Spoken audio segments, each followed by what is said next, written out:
నమశివాయ. మీలో ఎవరైనా సరే చాగంటి వారు చెప్పినట్టు 42 రోజుల పాటు సాయం సంధ్య వేళలో శివాలయంకి వెళ్ళారా? అలాగే గరికపాటి వారు చెప్పినట్టు ప్రతి నిత్యం కూడా నమశివాయ నమశివాయ అనే మంత్రాన్ని జపిస్తూ ఉన్నారా? ఇప్పటి వరకు చెయ్యకపోతే ఇక మీద నుంచి చెయ్యండి. మీ జీవితంలో జరిగే మార్పు మామూలుగా ఉండదు. ఆయన చేసే పనులు మన జీవితంలో చేసే చిత్ర విచిత్రాలు మామూలుగా అనిపించవు మనకి. శివం అంటేనే శుభం. ఆయన ఇవ్వాలనుకున్నది ఏదైనా సరే చాలా ఘనంగా గొప్పగా ఉంటుంది. అది అందుకునే అర్హత మనం పొందాలంటే నిత్యం శివనామస్మరణ చేస్తూ ఉండాలి.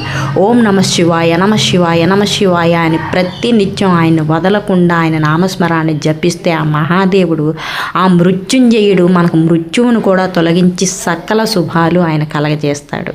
మనం ఏమీ అడగవసరం లేదు. చేతులు జోడించి ఆయన ముందు నించొని ఓం నమ శివాయ నమ శివాయ హర హర మహాదేవ శంభో శంకర అంటూ ఆయన్ని ఒక్కసారి పిలిస్తే చాలు సకల శుభాలు కలుగుతాయి అందరికీ.